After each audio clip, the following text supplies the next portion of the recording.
Hello friends, आप सभी लोगों का बहुत बहुत स्वागत है पूरे साइंस में। मित्रों, दोस्तों, स्वागत, वंदन, अभिनंदन। आज हम लोग एक ऐसे महत्वपूर्ण टॉपिक के बारे में चर्चा करना चाहेंगे जो कहीं ना कहीं मध्यकाल के साथ साथ मध्यकाल से पहले भी जुड़ा रहा और अनेक समय में समाज ने बार बार इन संतों की आवश्यकता को महसूस किया जो भक्ति काल के समय कबीर, नानक, चैतन्य, मीराबाई कैसे, तुलसीदास कैसे महान संत आए और उन्होंने समाज को एक नई दिशा और दशा देने का प्रयास किया। तो सबसे पहले हम लोग बात करते हैं आखिरकार ये जो भक्ति, इसका मूल पर्पस क्या है। यानी ये जो शब्द है भक्ति, भक्ति इसका मूल पर्पस क्या है। तो भक्ति का उद्देश्य क्या है? उद्देश्य क्या है? उद्देश्य है ईश्वर को प्राप्त करना, ईश्वर को प्राप्त करना और या फिर मोक्ष जो है उसको प्राप्त करना। लेकिन भक्ति के मार्ग कौन से होंगे? ईश्वर को प्राप्त तो किया जा सकता है, तो ईश्वर को प्राप्त करने के मार्ग कौन से होंगे? ईश्वर को प्राप्त करने के मार्ग कौन से होंगे? कौन कौन से मार्ग? तो इसके 3 मार्ग बताए हैं। ईश्वर को प्राप्त करने के 3 मार्ग बताए हैं। एक बताया है ज्ञान मार्ग, एक बताया है ज्ञान मार्ग, दूसरा बताया है कर्म मार्ग, कर्म मार्ग, और तीसरा बताया है भक्ति मार्ग, भक्ति मार्ग। अब ये जो ज्ञान मार्ग है, ये ज्ञान मार्ग क्या कहता है? तो ज्ञान मार्ग ये कहेगा कि भक्ति जो है वह जो धार्मिक शास्त्र सम्मत जो पुस्तकें हैं उससे पढ़कर जो है ईश्वर की प्राप्ति होगी। यानी वेदों को पढ़ो, उपनिषदों को पढ़ो। तो ज्ञान मार्ग जो है इसके अंतर्गत वेद, उपनिषद, शास्त्र इत्यादि को पढ़ने से ज्ञान प्राप्त होगा और ज्ञान प्राप्त होते होते ईश्वर की प्राप्ति हो जाएगी। अच्छा, कर्म मार्ग क्या है? तो कर्म मार्ग जो है इसका जो है व्याख्या विस्तृत रूप में कहां पर की गई है? कर्म मार्ग की जो व्याख्या है वो गीता में की गई है, भगवत गीता। भगवान श्री कृष्ण ने इसके बारे में जो है विस्तृत रूप से समझाया। यानी कर्म मार्ग सिर्फ इतना है कि हम जो भी कार्य कर रहे हैं, जो भी कर्म कर रहे हैं, उस कर्म के माध्यम से ही ईश्वर को प्राप्त कर सकते हैं। और इसका सबसे अच्छा उदाहरण है मन चंगा तो कठौती में गंगा।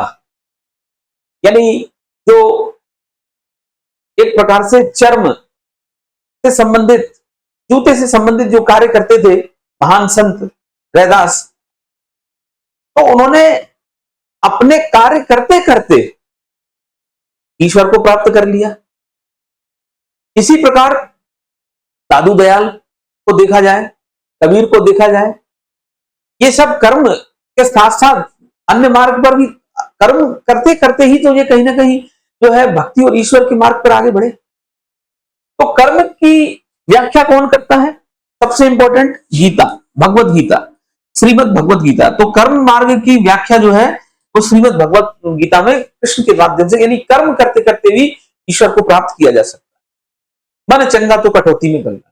तीसरा भक्ति मार्ग, और ये हम लोग समझने का आज प्रयास करेंगे। तो भक्ति जो है वो ये कहा गया है कि भक्ति कई प्रकार से हो सकती है।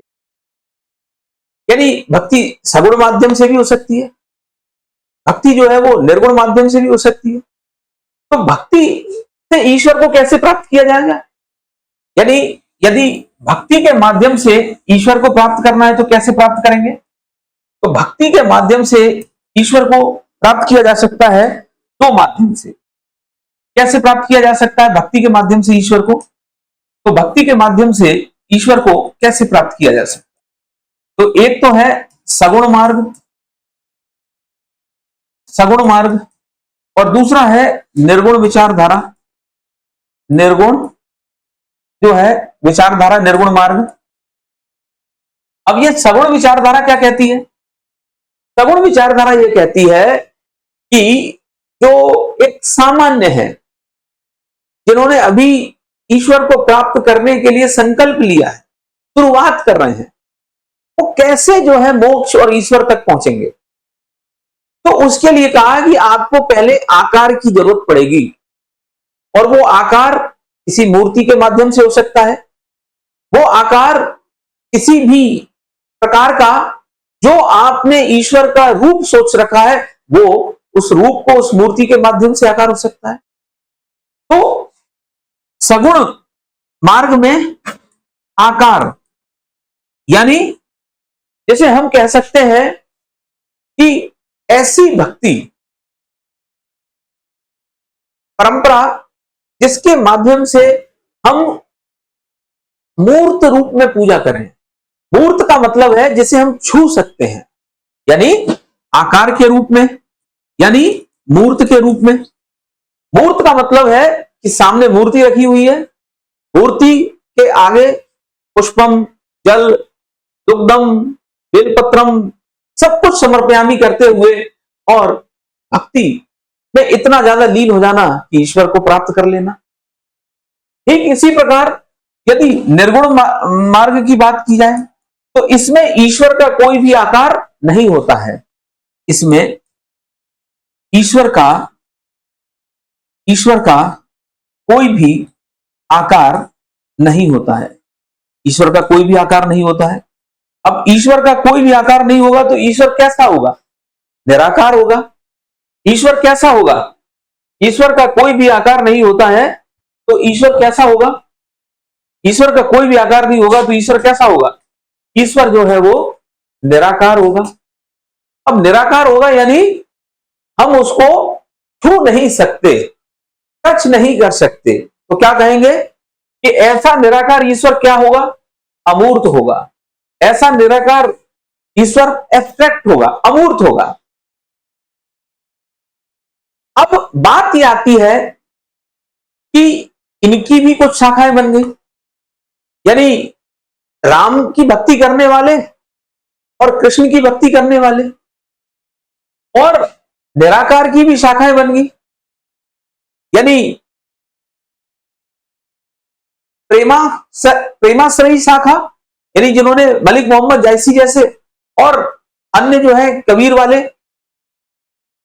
तो सबसे पहले यदि इसको पढ़ा जाए कि भाई इसमें सगुण में कौन सी शाखाएं बनी, तो सगुण भक्ति में कौन सी शाखाएं बनेंगी? सगुण भक्ति में कौन सी शाखाएं बनेंगी यदि इसको देखा जाए? सगुण भक्ति में कौन सी शाखाएं बनेंगी? तो यदि मैं कहूं कि सगुण भक्ति में कौन सी शाखाएं बनेंगी, तो सगुण भक्ति में बनेगी रामाश्रयी और कृष्ण मार्गी। अब रामाश्रयी में कौन होंगे? जो राम की भक्ति, जैसे तुलसीदास और अन्य। और कृष्ण मार्गी में कौन होंगे? तो मीराबाई होंगी, चैतन्य होंगे कृष्ण मार्गी में। कृष्ण मार्गी में मीराबाई, चैतन्य। कृष्ण मार्गी में सूरदास होंगे। कृष्ण मार्गी में बहुत लंबी परंपरा है। ठीक इसी प्रकार यदि निर्गुण में देखा जाए तो निर्गुण में एक होंगे प्रेमाश्रयी। अब प्रेमाश्रयी में कौन होंगे? तो मलिक मोहम्मद जायसी। मलिक मोहम्मद जायसी, मलिक मोहम्मद जायसी ये होंगे प्रेमाश्रयी में। और अन्य में जो है निर्गुण भक्ति में ही, अन्य में जो जिन्होंने सिर्फ जो है निराकार ब्रह्म के रूप में माना है, तो उसमें कबीर और कबीर से लेकर जितने भी उनके शिष्य होंगे वो सब अन्य इसमें आ जाएंगे। तो बात यह आती है कि आखिरकार ईश्वर को प्राप्त क्यों करना है और ईश्वर को प्राप्त करने के कौन से मार्ग हो सकते हैं? तो 3 मार्ग बताए भक्ति के, यानी ईश्वर को प्राप्त करने के 3 मार्ग बताए, भक्ति मार्ग, ज्ञान मार्ग और कर्म मार्ग। इसमें सर्वश्रेष्ठ मार्ग कौन सा हो सकता है? हालांकि तीनों ही सर्वश्रेष्ठ हैं, लेकिन क्योंकि हम भक्ति आंदोलन को पढ़ रहे हैं तो भक्ति मार्ग को भी एक सर्वश्रेष्ठ माना गया है। अब यदि मैं भक्ति मार्ग में कहूं, जैसे सगुण और निर्गुण में हमने बांटा है, तो भक्ति को ही अन्य जो संत हैं उन्होंने अपने अपने अनुसार समझाया। जैसे वल्लभाचार्य ने, जैसे शंकराचार्य ने, जैसे रामानुजाचार्य ने, जैसे जो है जैसे अन्य जो है क्या कहते हैं रामानंद ने, जैसे मीराबाई ने, रामानुजाचार्य, रामानंद, मीराबाई, इसके अलावा शंकराचार्य, इसके अलावा वल्लभाचार्य, इसके अलावा सूरदास। तो ये जितने भी भक्ति परंपरा से जुड़े हुए संत हैं, ये क्या कहते हैं? ये कहते हैं भाई भक्ति भी कैसे होगी। अब उसके लिए फिर वो शब्द लाते हैं कि द्वैतवाद, अद्वैतवाद, द्वैताद्वैतवाद, विशिष्टाद्वैतवाद। तो अब यहां पर भी फिर भक्ति में अलग अलग प्रकार के कंसेप्ट चलेंगे, यानी कौन कौन से फिर शब्द आएंगे? द्वैतवाद, द्वैतवाद, अद्वैतवाद, अद्वैतवाद, द्वैताद्वैतवाद, द्वैताद्वैतवाद, द्वैतवाद, अद्वैतवाद, द्वैताद्वैतवाद, फिर उसके बाद विशिष्टाद्वैतवाद, विशिष्टाद्वैतवाद, विशिष्टाद्वैतवाद, विशिष्टाद्वैतवाद। तो द्वैतवाद, अद्वैतवाद, द्वैताद्वैतवाद, विशिष्टाद्वैतवाद।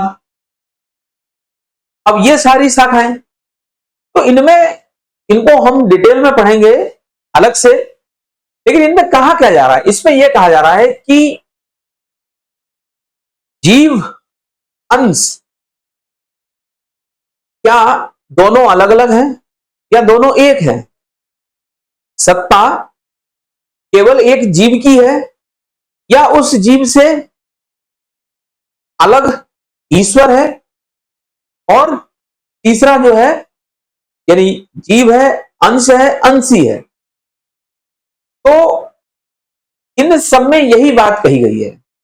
जैसे ये अद्वैतवाद है, तो अद्वैतवाद में कहा गया कि भाई सत्ता किसकी है? एक की है। वो एक क्या है? वो एक है ब्रह्म।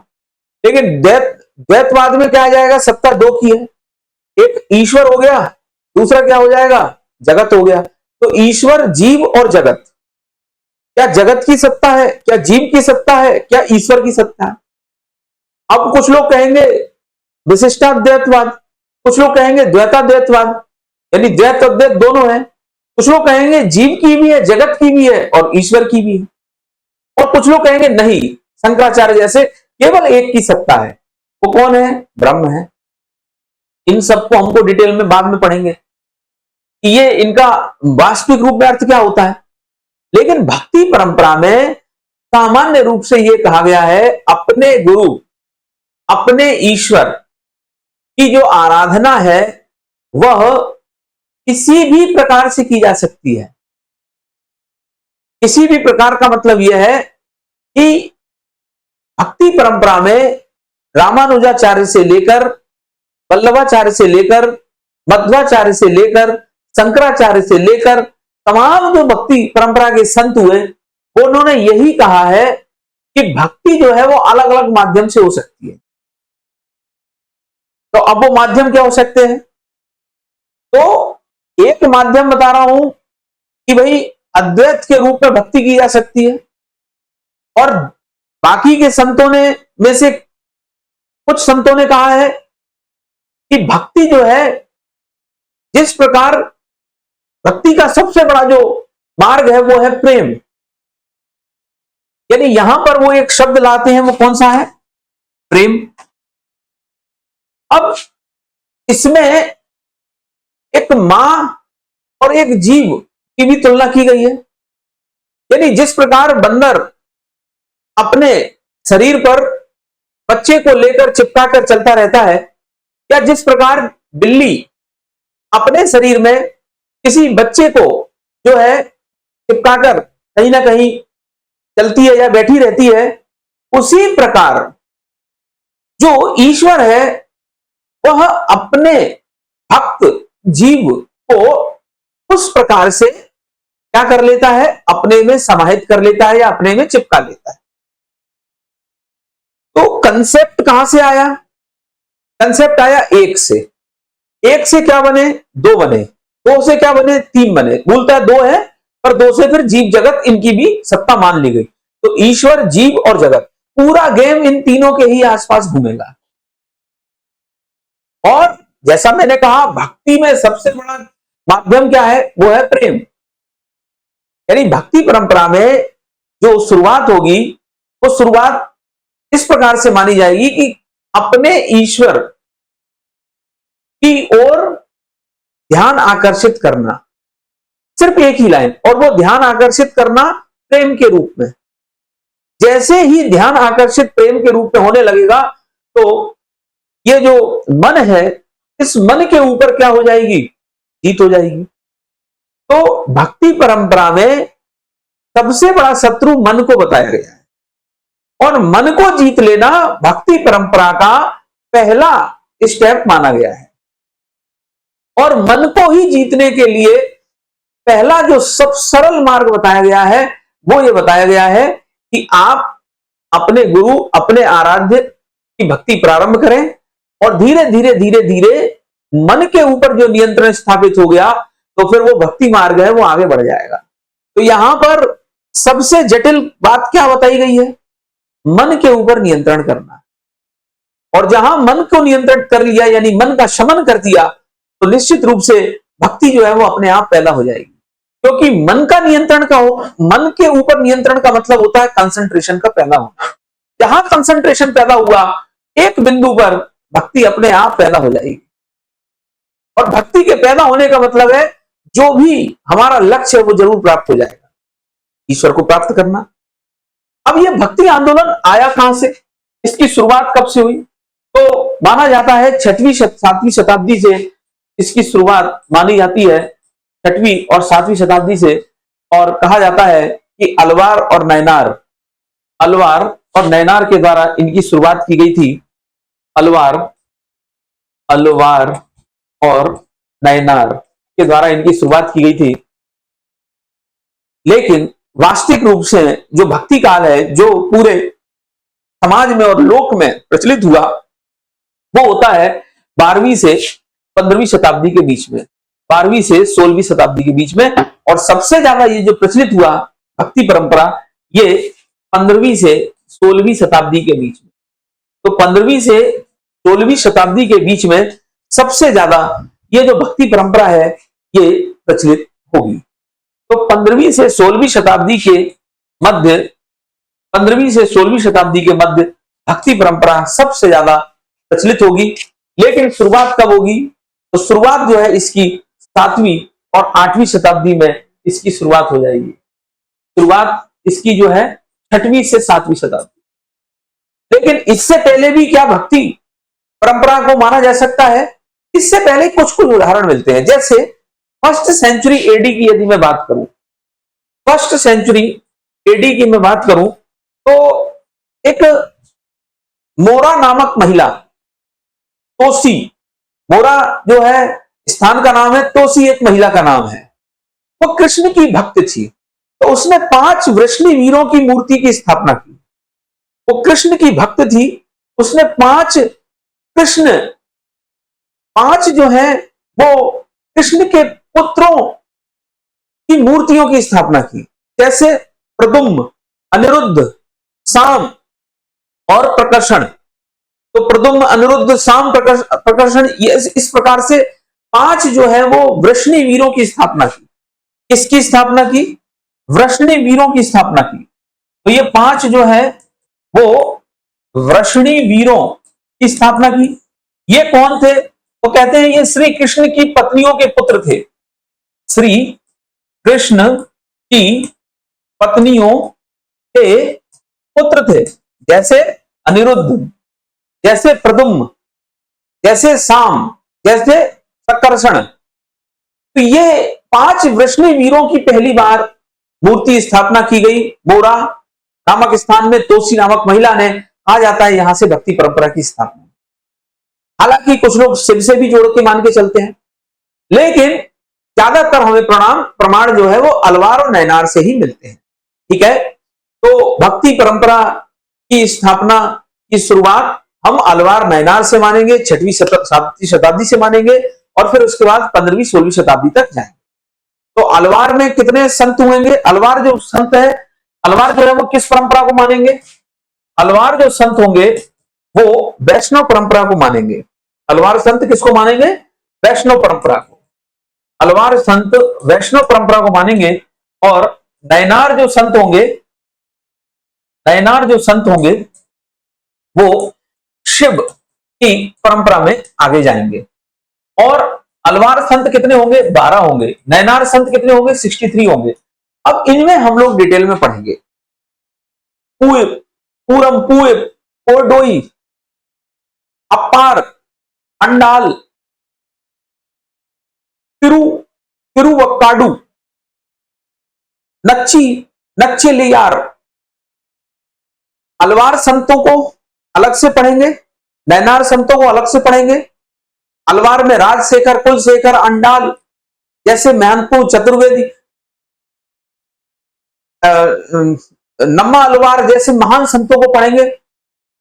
और नैनार संतों में हम लोग सुंदर मूर्ति, नैनार संतों में तिरुवक्काडू, नैनार संतों में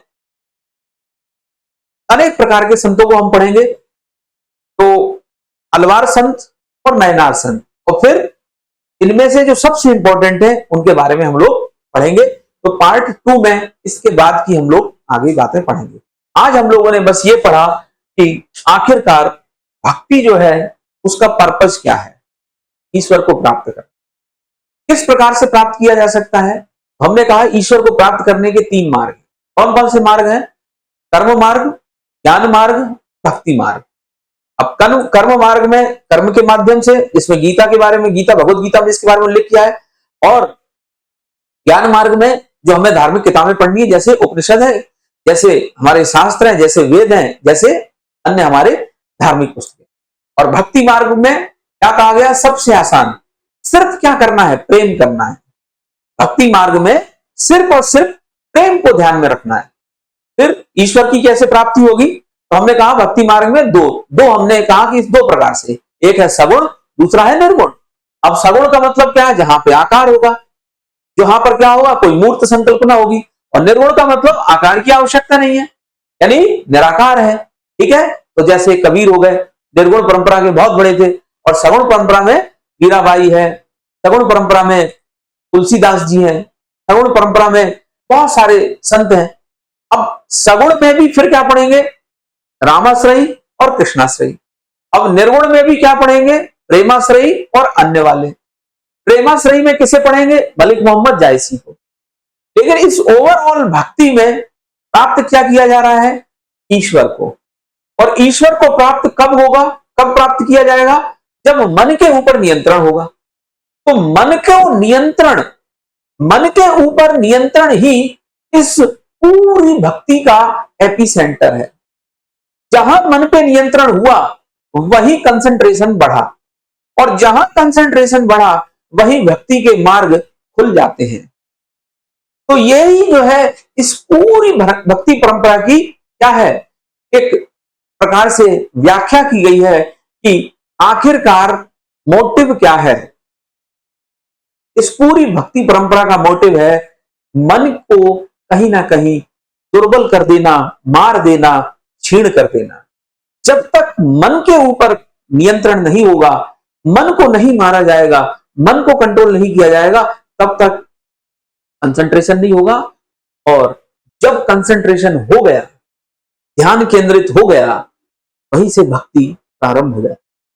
एकदम सिंपल एक लाइन में इसकी व्याख्या की गई है, और जिसमें सबसे सरल मार्ग प्रेम मार्ग के रूप में, यानी भक्ति जो है मार्ग को बताया गया है। और भक्ति मार्ग का साधन है प्रेम। तो आज के लिए इतना ही। इसके बाद हम लोग पार्ट 2 में। बहुत बहुत धन्यवाद।